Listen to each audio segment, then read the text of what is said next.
La Habana no se derrumbó por el tiempo, se derrumbó por el socialismo. Durante medio siglo, la ciudad y el país fueron reducidos a escombros. No por guerras, no por huracanes, sino por un sistema que abolió la propiedad privada y convirtió cada edificio en propiedad del Estado. ¿Sabes por qué las fachadas se caen, los techos se hunden y nadie los repara? Porque cuando todo pertenece al Estado, la arquitectura se pudre igual que la libertad que la hizo posible. En este video te mostraré cómo la ruina de La Habana revela piedra por piedra el fracaso de un modelo. El concreto y el ladrillo no mienten, la belleza muere cuando el individuo deja de ser libre.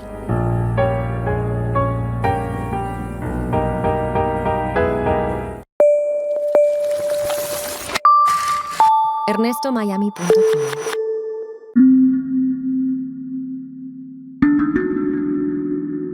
La arquitectura como espejo de la sociedad. La arquitectura no es un capricho estético ni una técnica neutral, es la forma visible del pensamiento colectivo, la materialización del orden o del desorden social, económico y moral de una civilización. Cada edificio, calle o barrio refleja las condiciones bajo las cuales fue concebido. Desde los templos antiguos hasta los rascacielos modernos, la arquitectura encarna decisiones políticas y valores culturales. No existe arquitectura apolítica. El concreto no miente, señores. Las estadísticas pueden maquillarse, los discursos pueden manipularse, pero una fachada en ruinas delata el fracaso de un sistema. La ciudad es el testimonio irrefutable de lo que una sociedad permitió o destruyó. Los edificios revelan si hubo libertad o hubo coerción, propiedad o expropiación. En ese espejo, La Habana muestra su verdad. Caminar por Centro Habana es ver la historia desplomarse balcón tras balcón. La ciudad que fue el París del Caribe se ha convertido en una postal detenida de la decadencia. Los muros de la Cuba española se desmoronan, los edificios modernos de la República agonizan y los barrios obreros sobreviven entre ruinas. No es una tragedia natural, no fue un huracán o la entrada del mar, sino el resultado directo de una ingeniería social que despreció la propiedad privada, el mercado y la iniciativa individual. En este video mostraré cómo la destrucción material de La Habana refleja el fracaso del sistema socialista cubano. La arquitectura se derrumba donde el individuo no es libre, donde no hay incentivos ni responsabilidad para conservar, para embellecer. Sin propiedad ni competencia, el Estado planificador convierte la ciudad en una suerte de museo del abandono. Es cierto que civilizaciones antiguas construyeron maravillas sin libertad moderna, pero aquellas obras, pirámides, templos, catedrales, surgieron de cosmovisiones trascendentes, no de la burocracia socialista. El socialismo heredó la concentración de poder, pero no el propósito espiritual de aquellas construcciones. El socialismo construye para controlar. Su arquitectura es funcional, no simbólica, es gris, no es bella. El poder absoluto no basta para crear civilización. Solo la libertad, la responsabilidad y el derecho a transformar el entorno sostiene las ciudades vivas, las ciudades modernas. La verdadera arquitectura civilizatoria no levanta palacios para reyes, sino calles donde la vida cotidiana pudiera florecer. Donde no hay derecho a poseer, no hay deber de conservar. Por eso la ruina de La Habana no es solo material, es la ruina de la libertad que la mantenía en pie.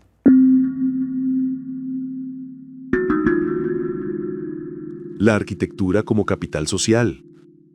Construir es un acto de fe. No hay arquitectura sin visión de futuro, sin compromiso con la permanencia, sin estabilidad institucional que garantice que lo edificado hoy podrá sostenerse mañana. A diferencia del poeta o del músico que pueden crear con muy poco, el arquitecto necesita capital, necesita coordinación, necesita confianza. Cada edificio representa una apuesta al futuro. Quien construye cree en el porvenir. Por eso la arquitectura es el indicador más honesto de la confianza de una sociedad en sí misma. Las grandes obras no surgen en medio del miedo o de la miseria, sino cuando existe libertad, cuando existe propiedad y cooperación voluntaria. En las sociedades abiertas, donde el derecho de propiedad se respeta, la arquitectura no solo satisface necesidades, expresa también aspiraciones, deja huella, desde los bulevares de París o los canales de Ámsterdam hasta los rascacielos de Nueva York. El impulso constructor nace de miles de decisiones individuales coordinadas sin plan central. Como lo explicaba Hayek, un orden espontáneo hecho de libertad y responsabilidad. Pero cuando esos pilares se destruyen, cuando la propiedad, la iniciativa, la competencia son sustituidas por el control estatal, la arquitectura también colapsa. Lo construido deja de ser patrimonio y se convierte en carga. Nadie mantiene lo que no le pertenece, nadie cuida lo que no puede llamar suyo. Es la vieja tragedia de los bienes comunes. Si todo es de todos, nadie responde por nada. La teoría de las ventanas rotas lo ilustra con precisión. Una grieta sin reparar anuncia abandono y el abandono se multiplica hasta volverse paisaje. En Cuba ese principio opera a escala monumental. Cuando el Estado se autoproclamó único propietario de la ciudad, también asumió, al menos teóricamente, su cuidado, pero pronto demostró que no podía ni quería sostener esta responsabilidad. Sin recursos, sin incentivos y sin libertad, dejó que el país se desmoronara. Lo que antes fue patrimonio se volvió ruinas. Balcones apuntalados, techos colapsados, fachadas que se caen sobre quienes aún viven en esos espacios. Y el daño no es solo material. Cuando se pudre la arquitectura, se pudre también el alma cívica. La gente se acostumbra a la fealdad, a la chapucería, al resolver. Se pierde el orgullo, se borra el sentido de pertenencia. Una ciudad donde nadie puede intervenir ni mejorar su entorno deja de ser comunidad y se convierte en supervivencia colectiva. Porque en el fondo, la arquitectura es una forma de capital moral. Una escuela silenciosa del orden, de la responsabilidad, de la belleza que compartimos todos. Cuando esos valores desaparecen, las ruinas no solo hablan del pasado, sino de un futuro que ya no se construye. Tú puedes ayudar al crecimiento y permanencia de este canal. 1. Puedes dar un like, suscribirte y compartirlo con tus amigos. 2. Puedes dar una pequeña donación en el botón de super gracias. 3. Puedes entrar en nuestra tienda y comprar algún producto que te guste. Muchísimas gracias por ser parte de esta experiencia.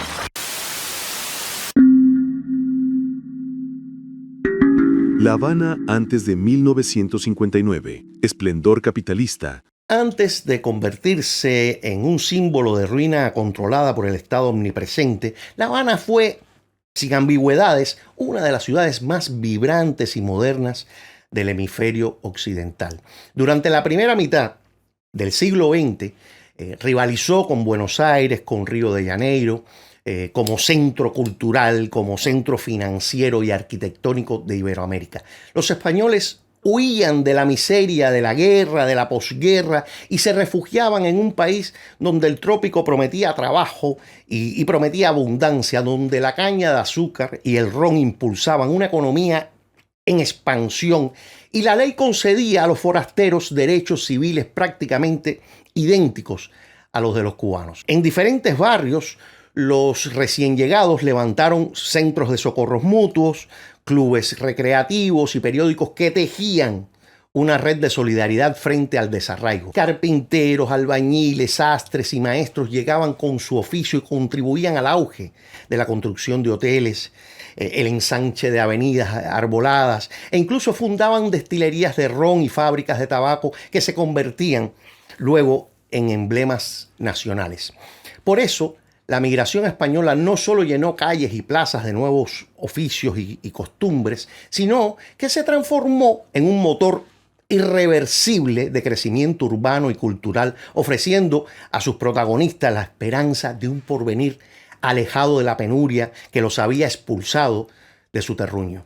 El crecimiento urbanístico no fue producto de planes quinquenales ni de decretos revolucionarios, sino del libre dinamismo de una sociedad en proceso de modernización, una sociedad abierta al capital, abierta a la competencia, al talento extranjero y a la iniciativa privada. La arquitectura habanera de ese periodo es testimonio vivo de esa vitalidad. En apenas 5 décadas, la ciudad experimentó una transformación que combinó herencias hispánicas con vanguardias modernas. Ahí tenemos el Centro Gallego, que luego de 7 años de construcción se inaugura en 1915 con un coste de más de 2.5 millones de pesos, una cifra altísima que habla del potencial económico del país y de la comunidad gallega en Cuba. Es un edificio que tiene de todo un poco. Algo de renacimiento español, de neobarroco, con esculturas de mármol alegóricas a la beneficencia, la música, el teatro, la educación. Un detalle histórico. En ese edificio se tocó y se cantó por primera vez en el mundo el himno gallego el 20 de diciembre de 1907. Urbanísticamente tenemos el Parque de la Fraternidad, diseñado por el paisajista Forestier al estilo de paisajismo monumental y neoclásico, con orden y simetría, con amplias avenidas y zonas de jardines. Y como su elemento más relevante, la ceiba de la Fraternidad, plantada con tierra de 21 naciones de Hispanoamérica. También fue la época de la expansión del Muro del Malecón, un símbolo tan importante para el habanero, banco de novios, lugar para refrescar el calor tropical y, ¿por qué no?, una línea divisoria que mira hacia el horizonte, hacia un futuro posible. Fue un proyecto de ingeniería y urbanismo que fue desarrollándose por décadas. Los materiales claves fueron el hormigón armado pilotes y bloques prefabricados, la piedra y el hierro, esenciales para construir el larguísimo muro que resiste el embate constante del mar. Esta segunda etapa costó 2 millones de pesos y conectó la vieja ciudad con los barrios nuevos del oeste. Durante los años del general Machado llegaron otras grandes obras, entre ellas la renovación del Paseo del Prado, que conectó 2 de sus grandes obras públicas, el Capitolio Nacional y la extensión del Malecón Habanero. Así que encomendó el Prado al mismo paisajista francés que trabajó en el Parque de la Fraternidad y se levantó allí un paseo monumental, pavimentándolo con grandes losas de terrazo. Se incorporaron los bancos de piedra y mármol, las farolas fundidas en bronce y, por supuesto, uno de los elementos por los cuales sería conocido este paseo, los 8 leones de bronce que custodian el Prado. En esa misma época se levanta otro símbolo urbano de La Habana, y es la escalinata de la universidad y sus 88 escalones que serán testigos de tanta historia.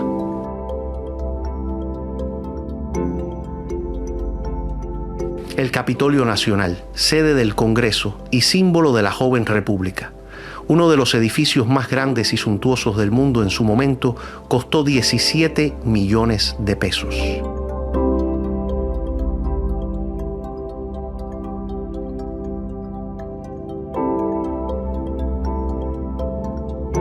O podemos hablar de una obra tan fundamental como necesaria con un costo de 110 millones de pesos. La carretera central que unió Cuba de un extremo al otro, impulsando el desarrollo económico y las comunicaciones. Pero no todo fue en La Habana. En esta época de crecimiento urbano, se ampliaron y modernizaron los sistemas de agua potable y saneamiento, construyendo acueductos y alcantarillados en Pinar del Río, en Trinidad, en Santiago de Cuba. Edificios públicos para descentralizar la inversión en Matanzas, Santa Clara o Bellanos. Fue la época en la que en Isla de Pinos se fabrica un complejo carcelario moderno, el Presidio Modelo, con un diseño completamente novedoso. Y como parte de ese boom económico, el Centro Asturiano, un edificio imponente construido en 3 años a un costo de 2.5 millones de pesos y empleando técnicas modernas como el armazón estructural de acero recubierto de piedra, ladrillo y losas de hormigón. Los mármoles llegaban de España, Italia, Estados Unidos, el cedro y las caobas cubanas para la carpintería, las lámparas de bronce y cristal de Bohemia, en fin, un monumento al eclecticismo de la época.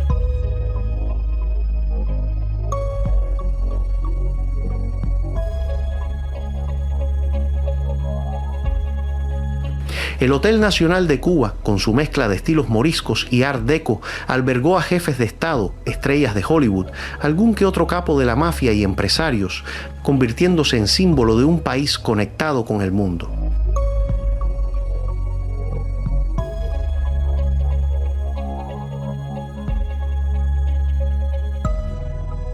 Edificios como el Bacardí de 1930, emblema del art deco hispanoamericano y un hito de la modernidad cubana, posible gracias a empresas privadas con visión cosmopolita y recursos para contratar a los mejores arquitectos de la época.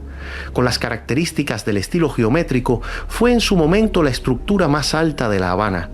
Es un edificio que muestra la riqueza material que reviste su estructura de acero y hormigón, en las fachadas de granito natural, terracota y ladrillo de colores vivos. La decoración del interior era de mármoles y granito traída de casi todas las canteras europeas. El azúcar y el ron, dos cosas tan ligadas a Bacardí, se pueden respirar en los mármoles de color vino que decoran el vestíbulo del edificio. La cúspide está coronada por un murciélago de bronce, el logotipo de la gran ronera cubana. En las noches, el murciélago se iluminaba convirtiéndose en una suerte de faro y un punto de referencia nocturno en la ciudad.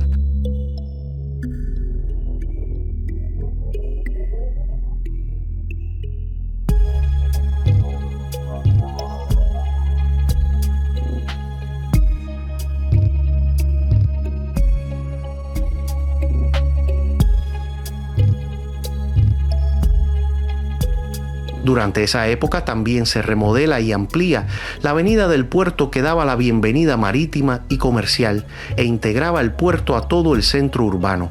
Las calles Obispo y O'Reilly se consolidaron como el principal eje comercial y peatonal de La Habana Vieja, un proceso de modernización funcional crucial que complementó las grandes obras monumentales de la ciudad en la década de 1940.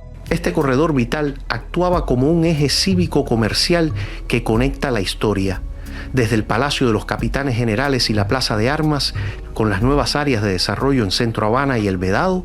Su éxito estaba en crear un polo de atracción que facilitaba el flujo peatonal y el consumo, cimentando su rol como el corazón económico donde se encontraba la sofisticada oferta comercial de la capital cubana. La consolidación de este corredor transformó las calles en un escaparate social y económico de la clase media de la época. La proliferación de vitrinas modernas exhibiendo artículos de lujo y las últimas modas reflejaba un alto poder adquisitivo. Además, el eje se convirtió en un vibrante escenario social, con la aparición de numerosos cafés, librerías y joyerías que servían como puntos de encuentro para la clase alta y la intelectualidad. De esta manera, Obispo y O'Reilly no solo eran vías de tránsito, sino espacios de interacción que definieron la vida social y el modelo de consumo moderno en La Habana.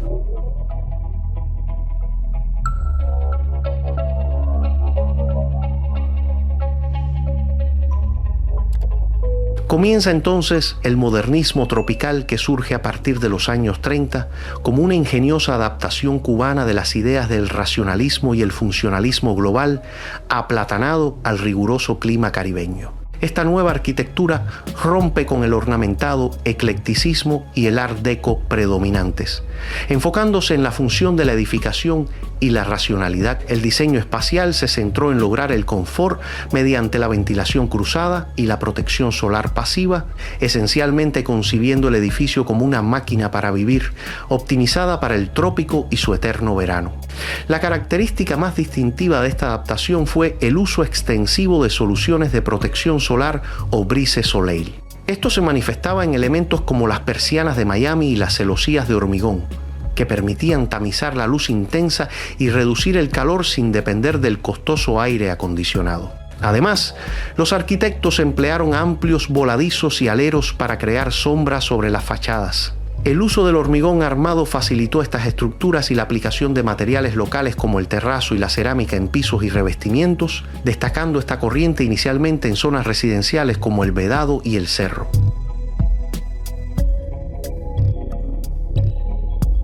La década de 1950 representó el clímax de la arquitectura moderna en Cuba, una era definida por un floreciente crecimiento económico y una intensa ambición constructiva. Este periodo se caracterizó por la madurez del modernismo tropical que hacíamos referencia.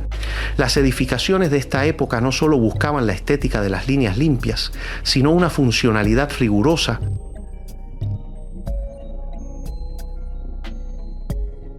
El edificio del Seguro Médico de 1955 es un hito ejemplar, destacando por su resuelta separación funcional entre el basamento horizontal de servicios y la torre vertical de oficinas. Su diseño es célebre por su innovadora solución climática, el uso de un muro trombe compuesto por bloques de hormigón prefabricado.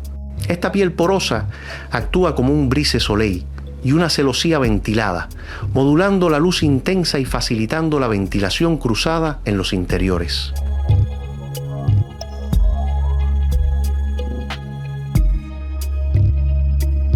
Por su parte, el edificio Foxa de 1956 se alzó como el símbolo de la modernidad y la ingeniería cubana, creando una ciudad vertical de hormigón armado concebida para ser autosuficiente con apartamentos, comercios y servicios integrados. El Foxa consolidó los principios funcionales en una escala masiva. Otro ejemplo es el edificio Somellán y su aplicación de la técnica a través de sus voladizos y aleros amplios, diseñados estratégicamente para proteger las fachadas del sol, sentando las bases del confort climático en la arquitectura residencial moderna.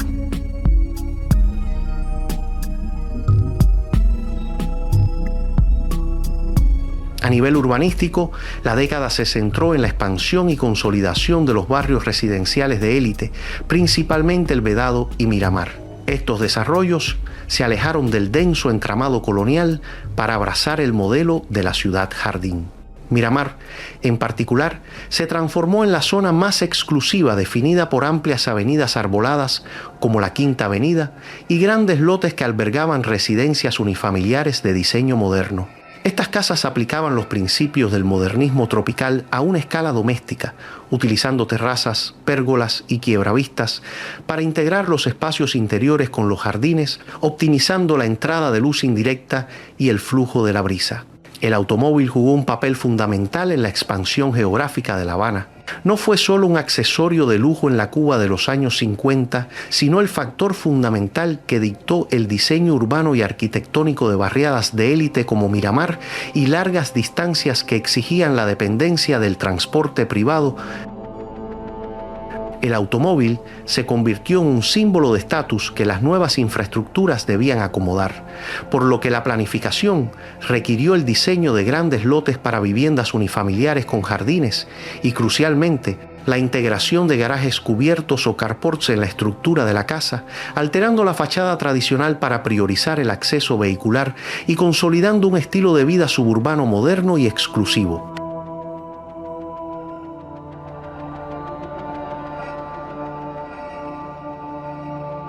La gran inversión de capital también se materializó en imponentes hoteles de lujo, Habana Hilton y Hotel Riviera y clubes sociales, confirmando el boom económico y la ambición de situar a La Habana como un referente de la modernidad y el progreso en el Caribe. Este es apenas un recorrido minúsculo por la arquitectura cubana de entre 1902 y 1958. Tal fue esa proeza arquitectónica que gran parte de lo que llamamos La Habana se construyó básicamente en estos 56 años de república. Esta explosión arquitectónica no fue un accidente, fue el producto lógico de un sistema basado en incentivos correctos.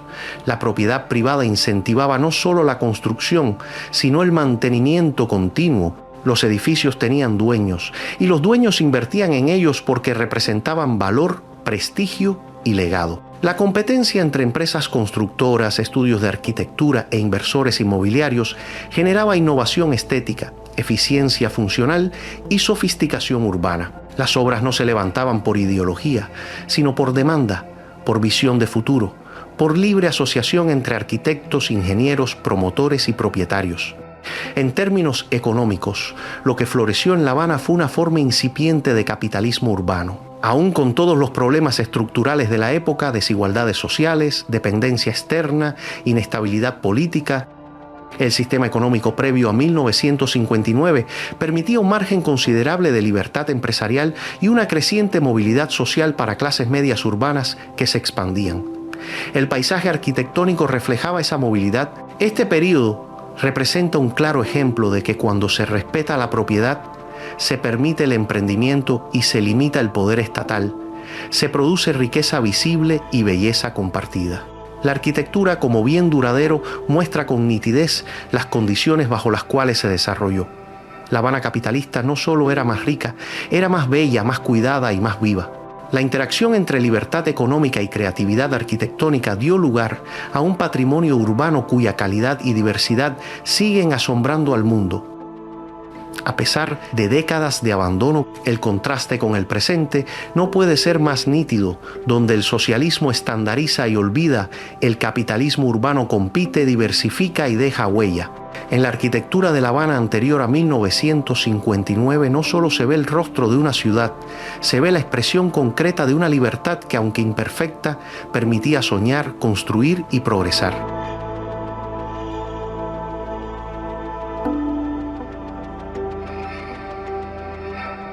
En un mundo lleno de ruido y titulares vacíos, hay quienes buscan más. Hay quienes no se conforman con la primera versión. Cuba y la revolución cubana seguirían luchando y seguirían resistiendo. Si desconfías de las narrativas fáciles, Y si conocen un solo caso de tortura, uno solo, si valoras el análisis profundo y la verdad incómoda, porque esa ley del embudo. si tu pasión es desentrañar la historia para entender el presente, Nosotros autorizamos a viajar a los que quieran, a viajar y regresar. entonces no eres un espectador, eres de los que piensa. Porque es que yo no sé lo que es la opción cero. Opción cero. Opción cero es ya el cementerio. Ernesto Miami, un canal para la inmensa minoría.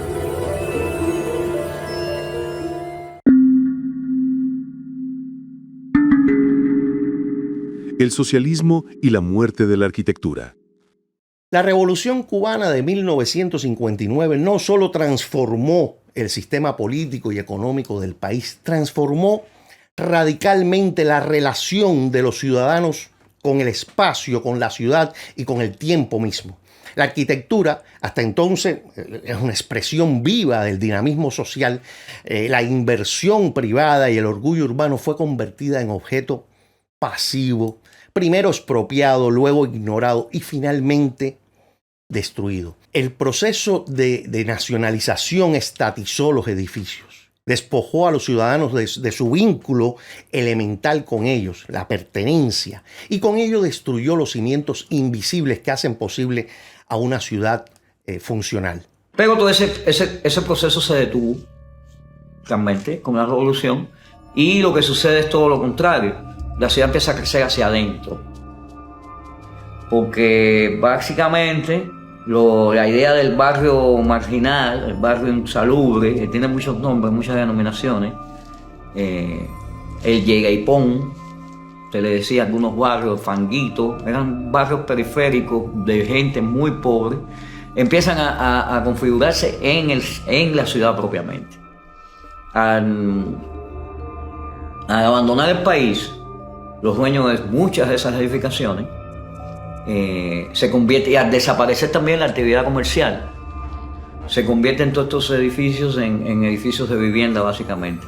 Y como la arquitectura nuestra tiene un puntal muy noble, producto de la ventilación cruzada, te estoy hablando, estos son incluso edificios construidos antes del aire acondicionado, permite la subdivisión de los puntales con la barbacoa. La eliminación de la propiedad privada convirtió al ciudadano en un ocupante sin poder. Sin el derecho a poseer, desapareció el deber de mantener. Como bien explicó Hernando de Soto en El misterio del capital, la propiedad no es solo una cuestión legal. Es el sistema que permite convertir activos físicos en capital productivo. Sin un sistema claro de propiedad, todo aquel capital en forma de ladrillo se convirtió en capital muerto. Me explico.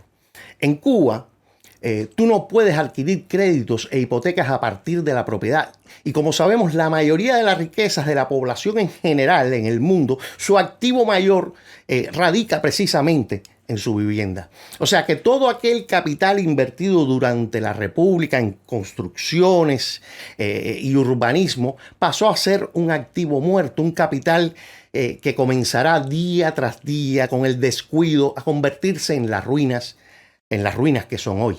Además, en Cuba, los inmuebles se transformaron en cosas del Estado, es decir, en cosas de nadie. Se pintaba un edificio si el Estado asignaba los recursos para eso.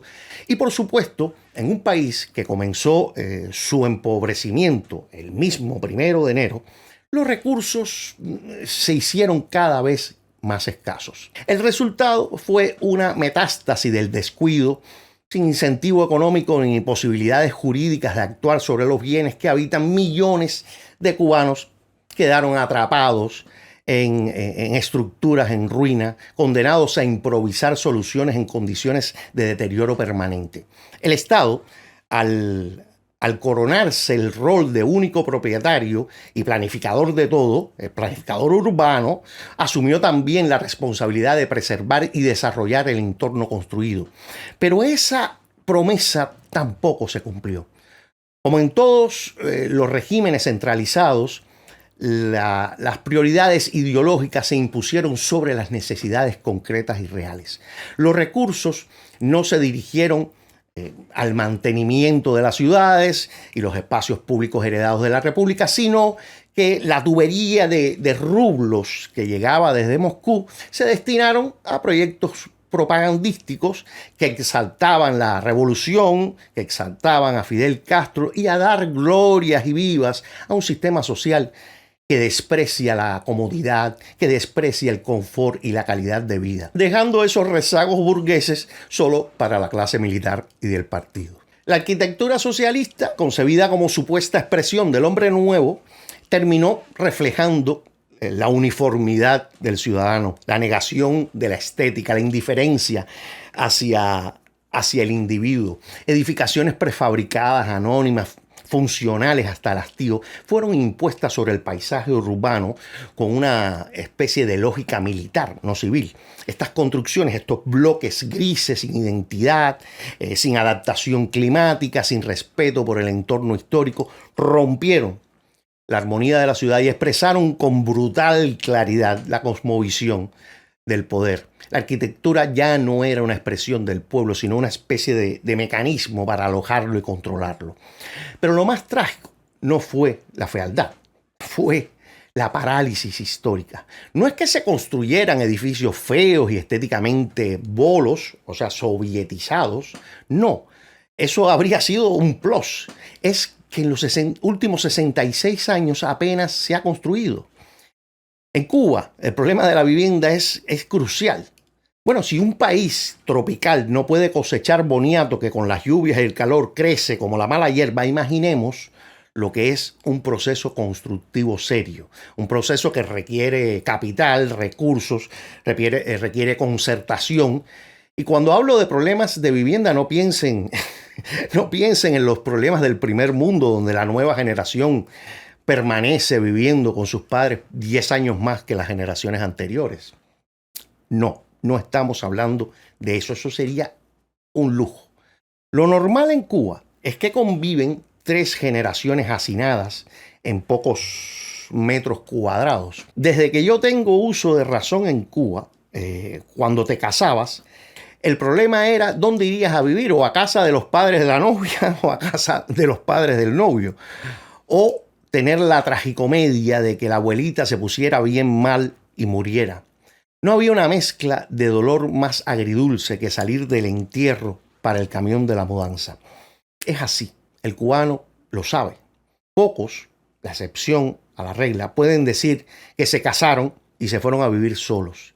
Eso en Cuba es una especie de aborto de la naturaleza. Lo habitual son abuelos, padres, hijos, nietos, todos viviendo como en aquella novela del clan del oso cavernario, donde una niña humana es rescatada por una tribu de neandertales, asimismo, viviendo todos juntos. Al menos aquellos tenían un espacio más amplio en una cueva. En un trabajo del economista Mesa Lago nos dice, con puntos y señales, que la mayoría de las viviendas en Cuba están en condiciones regulares o malas.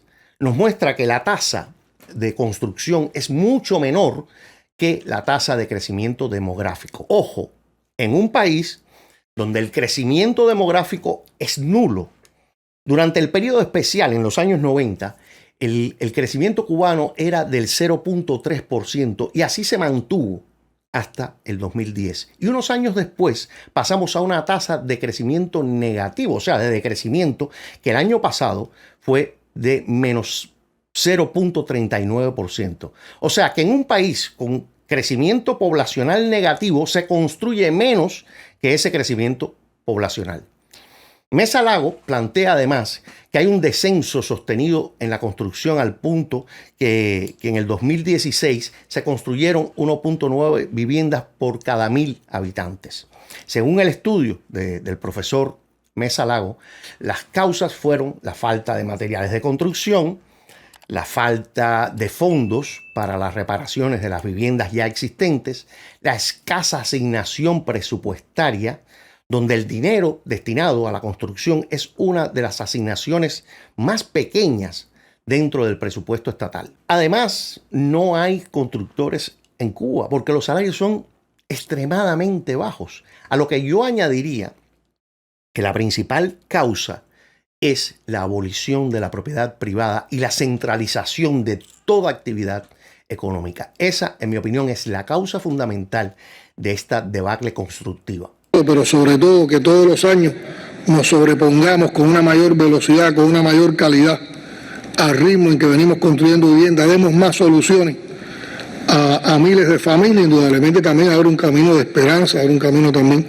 de desarrollo, y nos va creando una base ya no solo para resolver el problema de las nuevas viviendas, sino que va dando un potencial de reparación y de mantenimiento de las que ya existen, que ha sido uno de los problemas también acumulados que hemos tenido y que ha provocado que hoy tengamos un fondo tan deteriorado, porque si no dábamos mantenimiento a la vivienda, también lo que estaba ya construido estaba mal. Las ciudades vivas se transforman, se reconstruyen, se adaptan, pero La Habana quedó detenida. No hubo nuevos barrios con diseños innovador, ni rehabilitación sistemática de los edificios históricos, salvo ese trocito que le permitieron al historiador de la ciudad. No hay programas urbanos serios. La ciudad se convirtió en un mapa estático, un cuerpo urbano que envejece sin regenerarse, un museo de piedra en ruinas que ya no pertenece a nadie y que pronto solo podremos ver en viejas fotos, en viejas películas. Esta congelación es la consecuencia lógica de un modelo político que niega la espontaneidad del orden urbano. En Cuba, las decisiones urbanas han sido tomadas por una burocracia distante, insensible al deterioro cotidiano. Y ojo, que es muy curioso que además nadie de la dirigencia cubana es habanero. Hay una especie de teoría de la conspiración entre los capitalinos que dice que hay una conspiración para destruir la ciudad por parte de la dirigencia no habanera. Y fíjate que no digo guajiro, porque para mí esa palabra tiene otra connotación, más del tipo guajiro cubano, el hombre y la mujer de campo. Pero Castro y su feudo en Virán, y luego todos sus seguidores, no han hecho más que destruir el país y, por supuesto, destruir La Habana. La Habana que resiste, dato importante, del nivel constructivo que tenían los obreros cubanos, aún esas casas están en pie. Pues resisten, ahí están, a duras penas, resistiendo el embate de esta gentuza. El resultado, las personas no viven en ciudades en este momento, viven prácticamente en ruinas. Y yo creo que da la posibilidad de revertir la situación que hemos estado sufriendo en todos estos años con relación a la vivienda. Y aquí hay muchos problemas acumulados. Aquí los propios diputados han estado expresando preocupaciones y también ideas de cosas que hay que atender. Hay muchos afectados por ciclón. Ahora en las visitas a provincia nos hemos dado cuenta de que todavía hay lugares donde hay afectaciones de ciclones que pasaron hace 6 o 10 años. El caso cubano confirma una verdad fundamental. Sin propiedad no hay responsabilidad, sin libertad no hay belleza y sin mercado no hay ciudad. La arquitectura requiere más que materiales y técnicos, necesita necesita incentivos, deseos, sueños, necesita competencia, necesita ciudadanos libres que cuiden lo suyo porque saben que es suyo. Donde todo pertenece al Estado, todo se deteriora a la par del Estado. Hoy, caminar por La Habana es caminar por la evidencia. No hace falta ideología para ver la diferencia, basta comparar las calles del Vedado con las de cualquier barrio construido tras 1959. El pasado luce más digno que el presente, y no por nostalgia, sino porque el pasado fue construido bajo un sistema donde, con todos sus defectos, la libertad aún tenía espacio para levantar paredes hermosas y fachadas hermosas. El socialismo, en cambio, solo supo construir cosas que van a pasar al olvido. El colapso urbano como síntoma del fracaso sistémico. Vivir entre ruinas no es solo un acto físico incómodo y antiestético, es un trauma moral. Cuando el paisaje cotidiano está hecho de muros agrietados, techos apuntalados, estructuras al borde del colapso, la decadencia deja de ser un fenómeno externo y comienza a filtrarse en el alma colectiva. Nos vamos convirtiendo en una cultura del apaño y el remiendo, la estética del guerrillero, el mundo del parche, el mal vivir. La ciudad, que debería ser escenario de creatividad, de dignidad, de progreso, se convierte en una cárcel de concreto desmoronado, donde cada día es una lucha, no por mejorar, sino por resistir un día más y un día más. Un día más sin agua, un día más sin luz, un día más sin higiene, un día más sin ciudad. La barbacoa es un nombre taíno, de origen taíno, arahuaco, y es lo que se conoce como el mezanine también. Es una adición y una subdivisión del espacio original con un piso intermedio que se construye para aumentar. Se le nombra en italiano, es curioso esa referencia, porque yo en Italia, en Roma, yo viví un tiempo, descubrí muchas barbacoas. Yo vivía en una barbacoa en el centro de Roma, al lado del Panteón. Y mi amigo Ruiz López, que estábamos conmigo de profesores allí, también vivía en una barbacoa. O sea, tenía una barbacoa dentro de su apartamento. O sea que el espacio se subdividía. Entonces eso ha ocurrido en toda la ciudad. Por eso la ciudad no ha crecido en expansión, más bien ha crecido hacia adentro. Un fenómeno único, no existe. Yo no considero que haya mucho. Hay algunas ciudades marginales, en Hong Kong, había una famosísima pero no de la manera en que ha sucedido en La Habana. O sea, un edificio de 3 pisos, ahora tiene 7, 8 pisos, porque se subdivide. E incluso la actividad comercial que había en planta baja también, en muchas de las edificaciones. Y se construye también en las azoteas. Entonces todo eso permite el crecimiento. La ciudad es un fenómeno único, pero, repito, ha crecido hacia adentro, no se ha expandido. Y eso ha sido producto básicamente de la revolución. En la Cuba socialista, este colapso urbano no puede explicarse como un mero déficit de recursos, tampoco como consecuencia exclusiva del embargo estadounidense, como insiste la narrativa oficial. El bloqueo no tiene la culpa de que la gente ande en chancleta y bajichupa, señores. El deterioro es masivo, sistemático, es prolongado. La infraestructura urbana es síntoma visible de un fracaso estructural, el colapso de un modelo político y económico que anuló todos los incentivos individuales para la conservación, para la mejora del entorno. En ausencia de propiedad privada, el ciudadano no se siente responsable del espacio que habita. Y el Estado, convertido en propietario absoluto, carece de los mecanismos de información y motivación que le permite gestionar eficazmente todo ese espacio. El resultado es un vacío de responsabilidades que se traduce en abandono. No es otra cosa que la fatal arrogancia del poder planificador. Y aquí se nos manifiesta en el cemento y en el ladrillo, una ciudad donde nadie cuida lo que nadie puede poseer y donde la única lógica que sobrevive es la lógica del deterioro.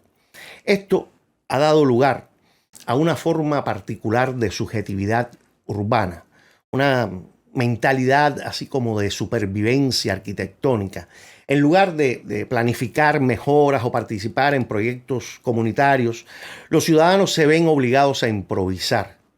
Se repara con lo que hay, se apoya una escalera con unos palos de escoba, se construye un segundo piso con retazos de madera y cemento de dudosa procedencia. Esta economía informal del colapso no es resistencia, como algunos románticos observadores foráneos han querido ver. Es un mecanismo, señores, de defensa frente a un sistema que niega a sus habitantes toda agencia real sobre su entorno, sobre el lugar donde vive. La teoría de las ventanas rotas que ya mencioné encuentra en Cuba un escenario que yo llamaría extremo. Aquí no se trata de un graffiti aislado, de una ventana olvidada de un barrio.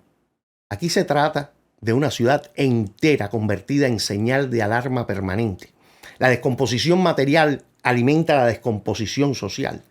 Lo que se rompe no son solo los edificios, es el tejido moral, la confianza entre los vecinos, la creencia en un futuro mejor.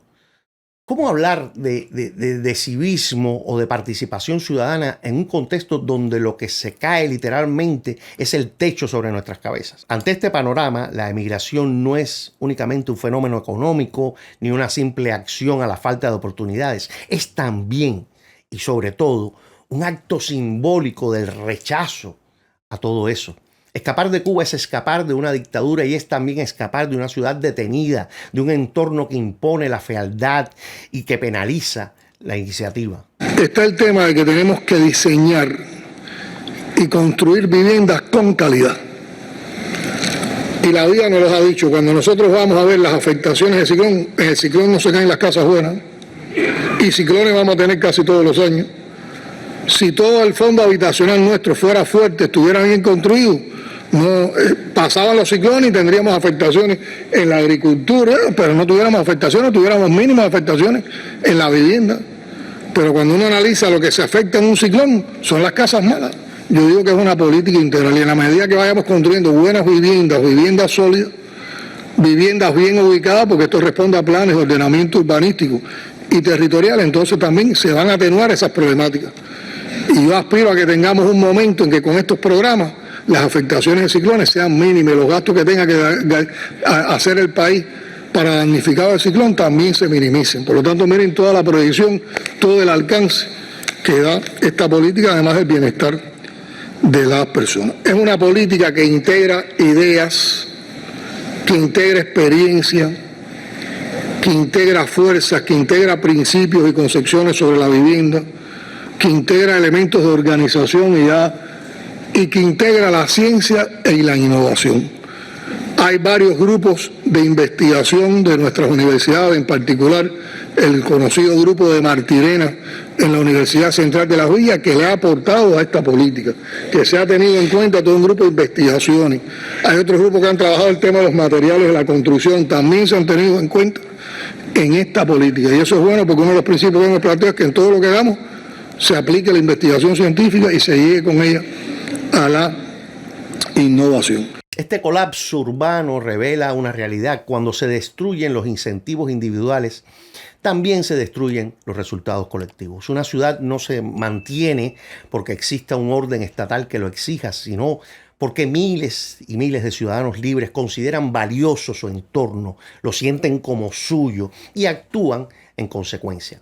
La Habana no cayó porque sus edificios fueran frágiles, cayó porque sus ciudadanos fueron despojados del derecho y del deber de cuidarlo. Las ruinas cubanas no son solo estructuras físicas, son los residuos visibles de un experimento social que fracasó, son los testigos mudos de una utopía que en su intento por creer en el hombre nuevo destruyó las condiciones que hacían posible la responsabilidad individual y la belleza colectiva.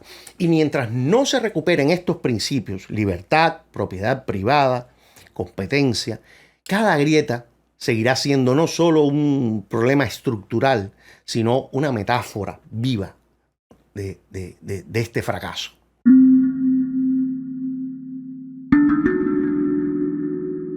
dimensión cultural del desastre. Las ciudades no son solo estructuras de concreto, hierro o ladrillo, son contenedores de memoria, identidad, continuidad histórica.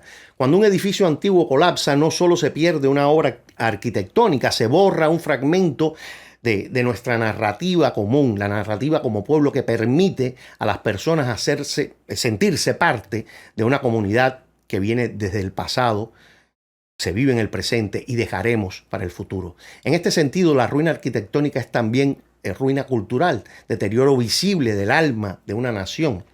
La Habana, que antes albergaba una riqueza estilística sin par en el Caribe, con influencias españolas, con influencias neoclásicas, eclécticas, el Art Deco, el racionalismo, ha visto cómo su patrimonio se desmorona a los ojos de generaciones que ya no reconocen la ciudad como suya. Los jóvenes cubanos han crecido no entre símbolos de orgullo urbano, sino entre escombros, entre ruinas cotidianas. Su educación sentimental se ha dado en entornos en que la belleza fue sustituida por una funcionalidad forzada.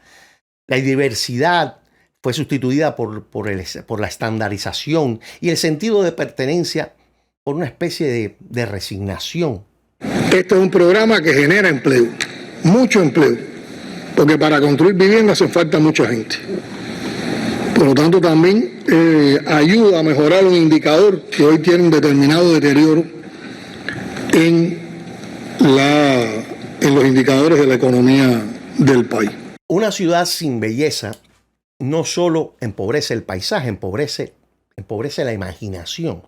La estética urbana moldea aspiraciones, una calle bien mantenida, una fachada cuidada, una plaza con vida, promueven actitudes de respeto, de dignidad, de posibilidad. Pero cuando el entorno comunica colapso, comunica abandono, el mensaje es claro: no hay futuro, no hay proyecto, no hay propósito. La arquitectura educa o degrada.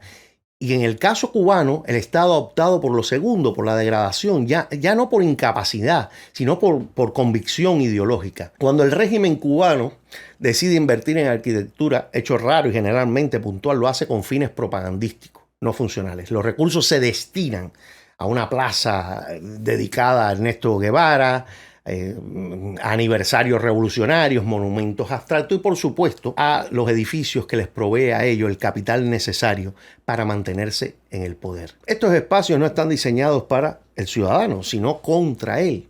Son escenarios de obediencia. El hotel donde no puedes entrar, la plaza donde tienes que ir a gritar. No hay parques bien equipados, ni bibliotecas de barrio, ni centros comunitarios restaurados. Hay memoriales de piedra, concebidos no para la vida cotidiana, sino para la escenografía del poder. Esta arquitectura del control, fría, simbólica, deshumanizada, funciona como una extensión de la política del país. Buscar conformar sus subjetividades obedientes, acostumbradas a transitar entre espacios vigilados, monumentos incuestionables y muros que no se pueden tocar ni habitar. Es que todos tenemos que construir viviendas. Hay que construir viviendas por el Estado, hay que construir viviendas desde todos los organismos del Estado, desde todas las instituciones. Todo el que pueda hacer una brigada de construcción de viviendas para sus trabajadores la tiene que hacer. Y eso multiplica esfuerzo. Todos los municipios tienen que tener brigadas de construcción de viviendas, todas las localidades.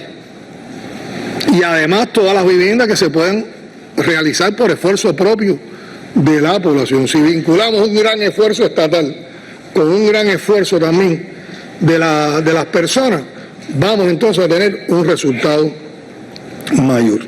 Lo que en otros países es motivo de orgullo, el patrimonio urbano, el cuidado de la fachada, la participación ciudadana en las mejoras del barrio, en Cuba se ha transformado en un campo minado de indiferencia. Los ciudadanos, al no poseer su entorno ni tener voz sobre él, desarrollan una relación pasiva, casi fatalista con el lugar que habitan. Se sobrevive en la ciudad, es una especie de trinchera. Desde mi perspectiva, este fenómeno no puede entenderse sin analizar su causa principal. la negación sistemática de la propiedad individual y de la libertad de construir, de intervenir o preservar. La cultura urbana no florece donde hay controles arbitrarios sobre el suelo, ni donde todo proyecto debe ser autorizado por el Estado. La riqueza simbólica del entorno es inseparable de la riqueza institucional que lo permite. Allí donde se reprime al ciudadano como agente creativo, la ciudad deviene en ruinas. Su cultura es la cultura de una especie de nostalgia impotente. Hoy en La Habana esa nostalgia pesa más que los muros colapsados. Es el recuerdo de una ciudad que fue vibrante, plural, que fue ambiciosa y que ahora apenas sobrevive como una postal romántica para turistas y como fondo distópico para la vida cotidiana. Recuperar la cultura arquitectónica cubana y con ella parte esencial de la identidad nacional implica mucho más que restaurar edificios. Implica restaurar primero la libertad. Además, no estamos diciendo una cosa hipotética y una cosa no se puede lograr. Ya esto está casi logrado con el esfuerzo que se ha estado haciendo en estos años. Si en cada municipio, son 168 municipios, creamos capacidad de construir 1,7 viviendas diarias. Las viviendas no se parten, pero bueno, 1,7 viviendas diarias. En 350 días, dejo 15 días de descanso, en 350 días, 168 municipios, hacemos más de 100.000 viviendas al año. Con 100.000 viviendas al año en 10 años, resolvemos lo fundamental del problema de la vivienda. Pero esos ritmos de construcción significarían que romperíamos en el primer año que lo hagamos, rompemos el récord de producción de vivienda de la historia en todos los municipios y por lo tanto en el país. Si disfrutas de mis videos, te tengo una sorpresa. Ahora puedes llevarte a casa t-shirts y otros productos de mi tienda online. Cada compra apoya mi contenido y me ayuda a seguir creando más videos como este. Encuentra todos los detalles en la descripción. Allá nos vemos.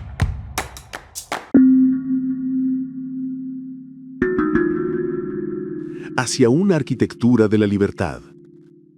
La reconstrucción de La Habana y con ella la del alma cubana no comienza con cemento ni con planos. Comienza con una reforma moral y legal más profunda que devuelva a los ciudadanos el poder sobre su entorno. Crear riquezas y el ahorro es un prerequisito. La arquitectura, como toda manifestación duradera de civilización, solo florece cuando existe libertad para imaginar, para construir, para arriesgar. Por eso, el primer paso hacia una arquitectura renovada en Cuba no es un paso técnico, sino político. La restitución plena del derecho de propiedad privada sobre la tierra, los edificios, los proyectos urbanos. Solo los verdaderos propietarios cuidan lo suyo. Donde hay propiedad, hay incentivos. Donde hay incentivos, hay inversión. Y donde hay inversión, hay regeneración. Es necesario abrir paso a la iniciativa individual, a la competencia creativa y al capital que busca generar valor a través de la mejora de nuestro entorno. En el caso cubano, esto implica desmontar el mito de que el Estado es el único guardián del interés común. En realidad ha sido el mayor destructor del patrimonio colectivo. La ciudad no necesita burócratas, necesita ciudadanos, necesita individuos. Necesitamos arquitectos capaces de soñar sin permiso, promotores que inviertan sin miedo a la expropiación, vecinos que restauren sin esperar una orden. El renacer arquitectónico de La Habana requiere que el Estado deje de obstaculizar y empiece, al menos, por no impedir. La apertura al capital privado es crucial, pero no es suficiente. También se requiere una reconstrucción simbólica y educativa, una reconstrucción que permita a las nuevas generaciones reconectar con la riqueza estética e histórica de la ciudad. Hoy muchos jóvenes cubanos solo conocen la ruina como paisaje habitual, carecen de referentes arquitectónicos vivos, de orgullo urbano, de sentido de pertenencia. Por eso, junto a las reformas legales, debe impulsarse una agenda cultural de gran escala desde las organizaciones cívicas, no desde un ministerio. desde organizaciones cívicas que nos inviten a rescatar la memoria arquitectónica cubana, difundir su valor, enseñar su historia. La Habana Vieja no es el lugar donde van los extranjeros a admirar el pasado de la Cuba española y los cubanos a ver qué resuelven o jinetean. Tenemos que rescatar Cuba en la realidad y en la memoria emotiva. Rescatarla en nuestra historia personal y en nuestra relación con el entorno. Con el Morro y su historia, con el barroco de la catedral, con el Palacio de los Capitanes Generales, conectar con la iglesia parroquial mayor del Espíritu Santo, una de las más antiguas de Cuba, o con la ciudad de Trinidad y su trama urbana de calles empedradas, sus ingenios. Debemos conectar con ese pasado, pero sin nostalgia, sin remilgos. El objetivo no es repetir el pasado, sino honrarlo como fuente de inspiración para el futuro. Una ciudad libre no es una copia del ayer, es una evolución viva que dialoga con su historia sin ser prisionera de ella. Finalmente, la construcción no puede ser solo material, debe ser también espiritual.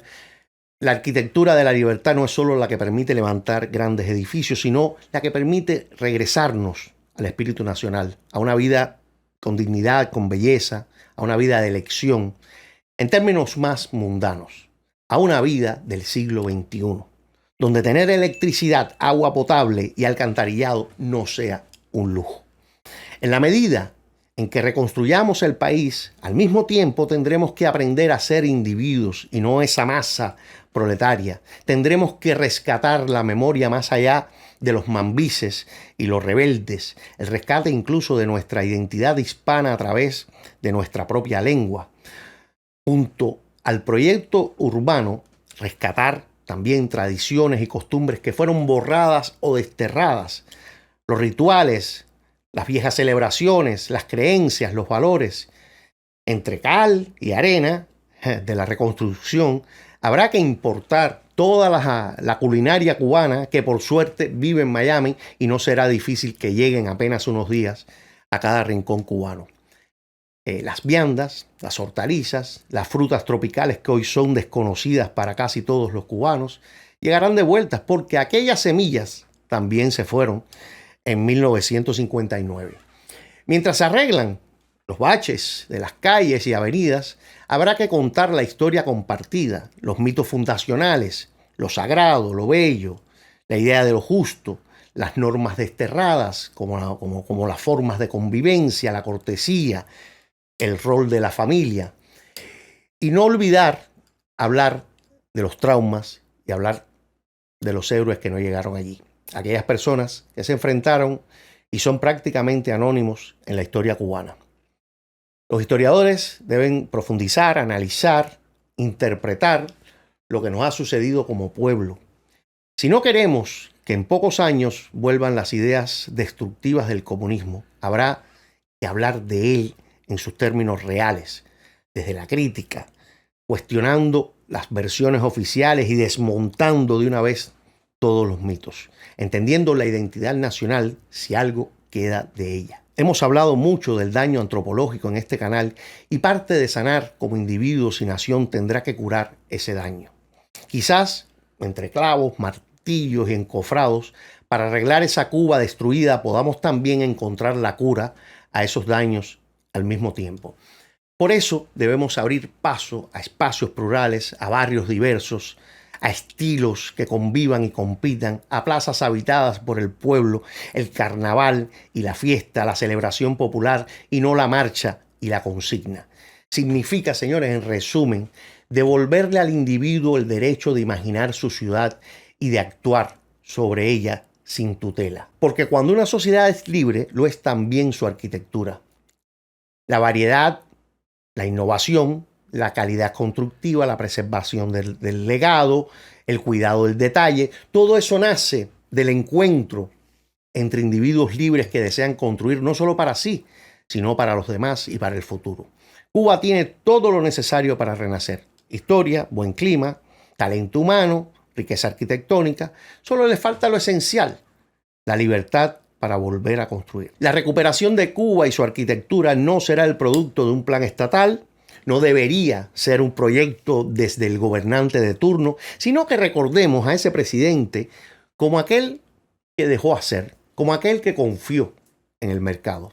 Será el resultado de liberar nuevamente a sus ciudadanos, darles el derecho de poseer, de emprender, de intervenir creativamente su entorno, de imaginar una ciudad mejor y de hacerla realidad.